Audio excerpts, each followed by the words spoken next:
नमस्कार, मैं हूं धर्मेंद्र। आप देख रहे हैं ऑनलाइन न्यूज इंडिया।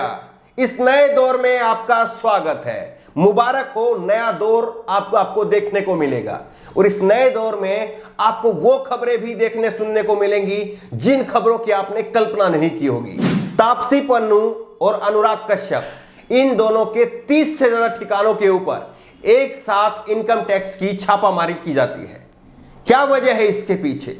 इसके पीछे की वजह जो है वो नए दौर में हर कोई समझ रहा है, लेकिन फिर भी वजह कुछ ना कुछ तो बनाई जाएगी। आप एनडीटीवी की एक खबर देखिए जिसमें लिखा है, मुंबई और पुणे में फिल्मकार अनुराग कश्यप और एक्ट्रेस तापसी पन्नू के 30 से अधिक ठिकानों पर इनकम टैक्स के छापे मारे गए। तो इनकम टैक्स के जो है वो छापेमारी हुई है, और केवल जो है वो इन दोनों के ऊपर तो हुई है, लेकिन इनके साथ साथ में इनके जितने भी प्रोडक्शन हाउस हैं उनके ऊपर भी जो है वो छापेमारी हुई है। ये अचरज की बात है कि किस तरह से जो है वो एक नए दौर में जो है वो माहौल तैयार किया जा रहा है। और एक ट्वीट जो है वो बताया जा रहा है तापसी पन्नू का एक ट्वीट बताया जा रहा है। ट्वीट आपके सामने है। इसमें लिखा है कि यदि एक ट्वीट से आपकी एकता टूट जाती है, एक मजाक से आपका विश्वास जो है वो टूट जाता है, और एक धार्मिक शो से आपकी आस्था खिल जाती है, तो फिर आपको अपने ऊपर काम करना चाहिए बजाय इसके कि आप प्रचारक शिक्षक बने। ये जो है तापसी पन्नू ने कहा था। और इस ट्वीट को खूब सारे जो है वो लाइक मिले, इसको खूब सारा जो है रीट्वीट किया गया, लोगों ने खूब पसंद किया। लेकिन आपको क्या लग रहा है कि इस ट्वीट में कुछ आपत्तिजनक है? और अनुराग कश्यप भी आए दिन इसी तरह से जो है वो सवाल पूछने का, सवाल उठाने का काम करते रहते हैं। ये वाकई एक नए दौर का भारत है, और इसको लेकर के जो है वो तेजस्वी यादव ने एक ट्वीट किया है। और तेजस्वी यादव ने ट्वीट करते हुए कहा है, ये इंग्लिश में इनका ट्वीट है और हिंदी में इसका तर्जुमा सुनिए।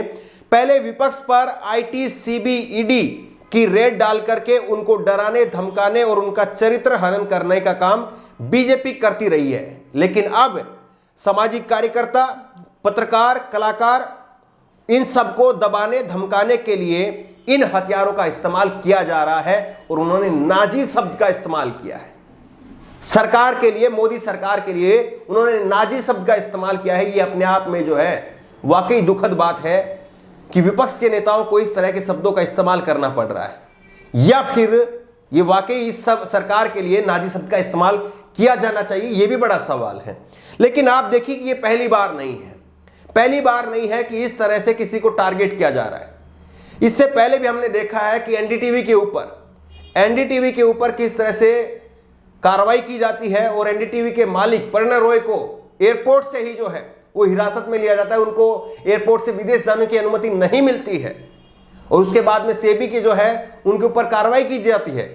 और ये आप ये खबर देख रहे हैं जिसमें 28 जनवरी 2021 की खबर है, और इसमें कहा गया है एनडीटीवी के हवाले से, एनडीटीवी ने खुद से कहा है कि हमारे पास में अब पैसा नहीं है, हमें चैनल चलाने में दिक्कत हो रही है, क्योंकि सेबी के साथ में उनके कई सारे अकाउंट को लिंक करके अब वहां पर जो है पैसे निकालने की जो है वो मनाही हो गई है। ये एनडीटीवी के ऊपर हो रहा है। उसके बाद में जो है द वायर के ऊपर 31 जनवरी 2021 को उत्तर प्रदेश की सरकार जो है वो एक एफआईआर करा देती है एक ट्वीट को लेकर के। और उसके बाद में न्यूज क्लिक के ऊपर अभी हाल ही के अंदर आपने देखा होगा कि 5 दिनों तक न्यूज क्लिक के ऊपर इनकम टैक्स की रेड चलती है। 5 दिनों तक ये सारे जो है वो पैतरे आजमाए जा रहे हैं। दरअसल एक कोशिश है, एक चावल निकाल करके देखने की कोशिश है कि कौन कौन लोग जो है वो अभी बाकी हैं, और उसी तरह से जो है फिर उनके ऊपर कार्रवाई की जाती है, ताकि या तो सारे लोग लाइन में खड़े हो जाएं, और जो लोग लाइन से बाहर होगा उसको लाइन के अंदर कैसे लाया जाए, ये एक जो है वो कोशिश दिख रही है। आपको आज की घटना बताते हैं। दिल्ली के अंदर पिछले 22 दिन से ज्यादा हो गए हैं, पिछले 22 दिनों से ज्यादा एसएससी जीडी के छात्र जो हैं वो अभ्यर्थी हैं, उनकी भर्ती की बहाली को लेकर के, उनकी नियुक्ति को लेकर के वो दिल्ली के अंदर प्रोटेस्ट करने के लिए आए हैं। देश भर के छात्र हैं, जिसमें गुजरात के भी हैं, मध्य प्रदेश के भी हैं, बिहार, बंगाल, उड़ीसा, कर्नाटक, आंध्र प्रदेश, हरियाणा, पंजाब, उत्तर प्रदेश, हर स्टेट के जो हैं वो छात्र हैं। लेकिन ये छात्र जो हैं वो प्रोटेस्ट करते रहे। पहले उनके ऊपर जंतर मंतर से जो है उनको खदेड़ा जाता है, और आज जो है वो भारतीय जनता पार्टी के हेड ऑफिस दीनदयाल उपाध्याय मार्ग पर जो है वो जाकर के वहां पर प्रदर्शन करना चाह रहे थे। फिर पुलिस ने उनको वहां से खदेड़ दिया। फिर उसके बाद में वो आम आदमी पार्टी के वहां पर आज जीत का जश्न मनाया जा रहा था, वहां पर मीडिया का जमावड़ा था। तो मीडिया ने देखा कि यहां पर ये 200-250 जो बच्चे हैं वो कहां जा रहे हैं, तो उनको वहां पर रोक लिया गया। और वहां पर रोकने के बाद में जो है तो उन्होंने पत्रकारों से अपनी बात कहनी शुरू कर दी, लेकिन पीछे से दिल्ली पुलिस और अर्धसैनिक बल की जो है एक टुकड़ी आती है और उनको गिरफ्तार कर लेती है। पुलिस की बस में जो है उनको भर करके ले जाया जाता है और राजेंद्र नगर थाने के अंदर उनको हिरासत में ले लिया जाता है। 250 बच्चे जो है वो 22 दिनों से प्रोटेस्ट कर रहे थे, कोई सुनने के लिए नहीं आया। लेकिन वही बच्चे दिन भर घूमते रहे, बंगला साहिब में खाने खाता है, उसके बाद में इधर उधर जो है दिन भर, क्योंकि अब जंतर मंतर पर प्रोटेस्ट करने की इजाजत नहीं है, इसलिए कभी इधर बैठ गए कभी उधर बैठ गए, ऐसे प्रोटेस्ट करते रहते हैं। वो वीडियो ग्राउंड रिपोर्ट जो है वो हम आपको दिखाएंगे। लेकिन सोचिए आप कि ये कैसा दौर है, क्या आवाज उठाना अब गुनाह हो गया है क्या इस देश में? और जो आवाज उठाएगा, जो किसी के पक्ष में ट्वीट कर देगा, उसके ऊपर इस तरह की इनकम टैक्स की जो है वो कार्रवाई करवाई जाएगी, क्या ये सही है? और वाकई इसमें जो है एक सवाल विपक्ष से भी पूछा जाएगा। विपक्ष से यह पूछा जाएगा कि विपक्ष भी अब ये तय करे कि विपक्ष को जो है वो वाकई अपनी राजनीति करनी है या अपने आप को बचाना है विपक्ष को। क्योंकि विपक्ष में भी हम देख रहे हैं कि कांग्रेस के अंदर एक G23 का एक ग्रुप है। देश में माहौल चल रहा है, जो माहौल का जिक्र हम कर रहे हैं, लेकिन वो G23 का ग्रुप क्या कर रहा है?